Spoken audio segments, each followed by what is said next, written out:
Olá, tudo bem com vocês? Hoje a nossa aula é de História e nós vamos dar continuidade a todo aquele conteúdo que nós temos trabalhado sobre memórias, sobre as memórias que são passadas através da oralidade, através de registros escritos. Os nossos primeiros povos aqui nas nossas terras, o que hoje é chamado de Brasil, foram os indígenas. Os indígenas, assim como os povos quilombolas, eles eram ágrafos. Ou seja, eles não tinham um registro escrito da sua história. Tudo que nós sabemos sobre eles foi passado através da oralidade, né? Foi passado de geração para geração. Então é sobre isso que nós vamos trabalhar hoje. Esse conteúdo que nós vamos conversar, ele faz parte da apostila de História e ele está contemplado entre as páginas 199 e 210, tá bom? Então depois que terminar de assistir esse vídeo, vocês vão lá dar uma lidinha no texto e grifem as partes principais. Vamos começar a falar um pouquinho sobre os povos indígenas, os povos africanos. Como eu falei para vocês e como nós já vimos várias vezes, eles são considerados, eles eram povos ágrafos, sociedades ágrafas. O que significa isso? Não possuíam a escrita, eles não registravam. As tradições, as histórias desses povos, elas eram passadas através da fala, através dos contos. Lembra lá que os africanos tinham os griots? Então, tudo isso era passado através de relatos orais. Era utilizada a oralidade. Os povos indígenas, eles eram ágrafos. As imagens e os relatos da época do descobrimento do Brasil não foram registradas pelos índios. Então pensa lá, a época lá do descobrimento. Quem deu todas as impressões do que aconteceu aqui? Foram os índios? Nós temos lá registros de cartas de índios, de impressões de índios, costumes indígenas? Não. Tudo isso foi registrado pelos colonizadores portugueses. Então todas as impressões que se tinha da época do descobrimento, todas aquelas sensações, aqueles sentimentos eram os relatados pelos portugueses, pelos colonizadores. Nós não temos registros da parte indígena. Não é trazido, não é nos mostrado como os índios encararam aquilo. Será que os índios gostaram de ver os povos de outros lugares chegando na terra deles, chegando na casa deles, invadindo, tirando as riquezas deles, que para eles aquilo era riqueza, eles não tinham trocas, eles não tinham essa ambição. Então, por conta disso, toda essa questão histórica ela precisa ser observada com um olhar crítico. Aquela parte da história que nos foi passada, ela não é a verdade absoluta, não é só aquilo que aconteceu, porque nós não temos os dois lados dos envolvidos, nós não temos o ponto de vista dos colonizadores e dos índios. Nós temos apenas as impressões que os colonizadores nos passaram.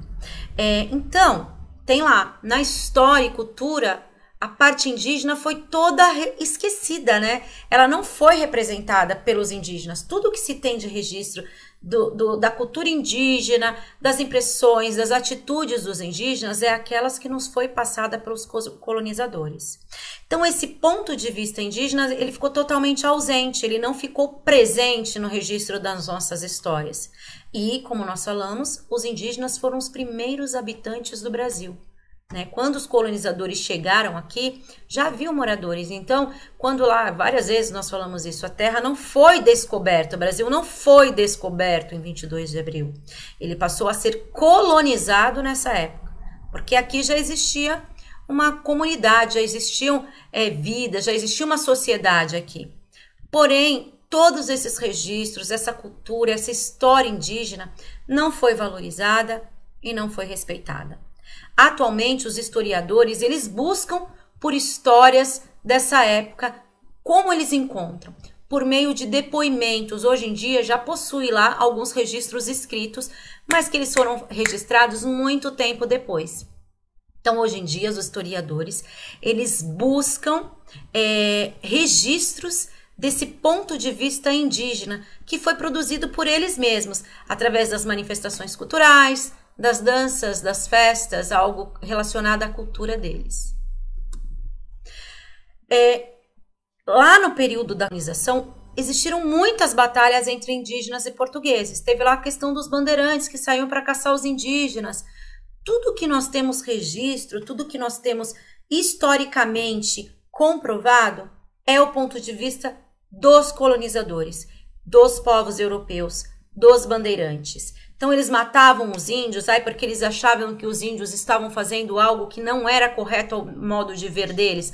Mas e para os índios? Será que aquilo realmente não era correto? O que será que os índios achavam de tudo aquilo que eles estavam fazendo? Aquela forma que eles estavam colonizando. Isso gerou vários conflitos entre os conquistadores, que eram os bandeirantes, e as populações nativas, porque cada um tinha o seu modo de ver. Mas esses conflitos em busca de território sempre teve o registro do ponto de vista europeu. Ou seja, nós só temos conhecimento de uma verdade, né? Será que tudo que eles fizeram para colonizar realmente foi tão certo quanto a história, quanto os registros que nós temos nos passam? Hoje em dia essa visão já tem mudado um pouquinho e tem mostrado que não foi bem assim, né? Então algumas coisas já estão sendo modificadas, algumas ideias, olha, aquilo era o correto, já estão modificando, porque nós já estamos tendo acesso a alguns pontos de vista indígenas, mesmo que tenha sido aqueles passados de geração em geração a partir de um conto, de uma história, tá? Os indígenas, eles passaram a ter a história deles mais apresentada por conta das suas culturas. Porque algumas coisas de suas culturas foram incorporadas, né, foram inseridas dentro da cultura europeia. Como, por exemplo, o hábito de dormir em rede, tomar banho todos os dias, comer a mandioca, né, o consumo da mandioca. Algumas palavras do nosso dicionário, por exemplo, jabaquara, abacaxi, são palavras do dialeto indígena, né? Então são palavras que elas foram inseridas ao nosso cotidiano, mas elas vêm lá da cultura indígena. A Constituição de 1988, ela foi um marco para os indígenas. Por quê?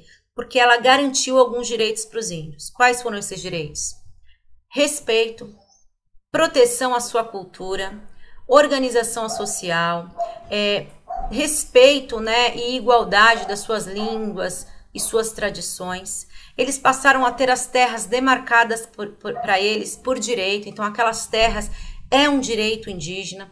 E a escola para os índios também passou a ser diferenciada e reconhecida, porque são escolas basicamente indígenas, elas passam histórias e culturas indígenas, apesar de que elas também trazem, né, algumas coisas da nossa cultura, mas são poucas, tá? Eles mantiveram esses recursos. A partir de 1990, houve lá um acordo com as políticas públicas e os indígenas tiveram, então, a possibilidade de ingressar nas universidades que estão espalhadas aí por todo o território brasileiro. Não somente universidades indígenas, o que não existiam. Então, eles passaram a ter direito ao ensino superior. Tá? Mas vocês sabiam que não são só os indígenas que têm lá essa história registrada, ou seja, não registrada, né, na nossa parte histórica.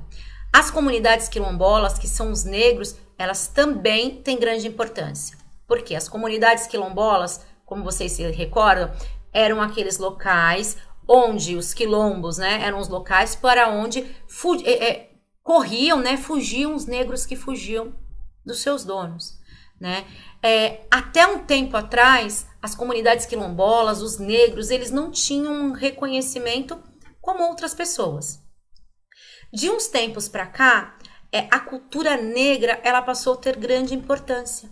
Não só oral, ela passou a não ser mais somente registrada a partir da oralidade, né? Ela passou também a ser algo obrigatório dentro das escolas. Por exemplo, essa aula que nós estamos tendo sobre cultura negra, cultura indígena, nem sempre tinha, né? Algumas coisas que nós falávamos, não era assim, né? Não se falava, falava-se que os negros eram os escravos e pronto. Que lá no dia 13 de maio teve lá a abolição da escravatura, né? A princesa Isabel assinou a Lei Áurea e acabou.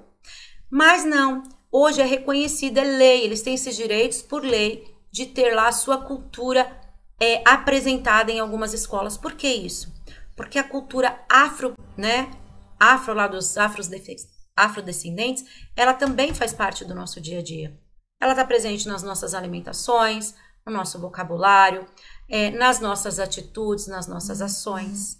Até um tempo atrás não se era reconhecido nada. De uns tempos para cá, começou a ter um movimento para que se eles fossem reconhecidos e tivessem direitos iguais. Então, alguns símbolos de resistência africana passaram a ser contados, símbolos dos africanos contra a escravidão, contra o racismo. O racismo passou a ser algo que está na lei, esse direito, né? Racismo é considerado crime.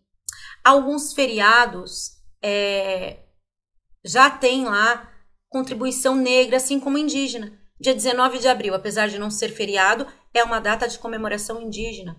Assim como o 20 de novembro, que é feriado em alguns locais, entre eles aqui em São Paulo, que foi um feriado que já foi antecipado por conta dessa pandemia.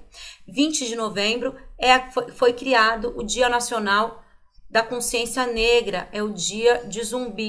Tá? Zumbi foi um grande chefe do quilombo, do maior quilombo existente no Brasil, que foi o Quilombo dos Palmares. Então, durante muito tempo, essas influências foram deixadas de lado. Porém, houve-se lá a criação de leis que garantem direito a ensino, a cultura afro-brasileira, as cotas em universidades públicas, e isso foi contribuindo para que fosse inserido esta memória dentro da história do Brasil, não só a partir de memórias e registros orais, não só a partir da oralidade. Hoje em dia já tem lá, os historiadores buscaram e já tem registros históricos sobre tudo isso. Lá no Parque do Ibirapuera, não sei se vocês já visitaram, mas tem lá um museu afrodescendente. É um museu bem legal, um museu da cultura africana, é um museu bem legal para quando passar toda essa pandemia, vocês irem conhecer. Eu indico lá para vocês. Agora, o que vocês vão fazer? Vocês vão ler as páginas da apostila, vão anotar todas as dúvidas de vocês, anotem todas as dúvidas de vocês, grifem as partes principais e na segunda-feira, na nossa aula online, nós vamos conversar um pouquinho mais sobre isso, tá bom? Então, nós vamos terminar por aqui, mas antes de eu me encerrar, eu não esqueci do nosso desafio. Eu quero que vocês levem lá, na verdade, escrevam lá nos nossos comentários particulares quais foram as 2 datas comemorativas que eu citei. Foi uma referente aos índios, à cultura indígena, e uma referente à cultura negra. Então, eu quero que vocês me digam quais são esses dias e o que é comemorado neles, tá bom? Então, pessoal, um beijão pra vocês e até segunda-feira. Tchauzinho, tá?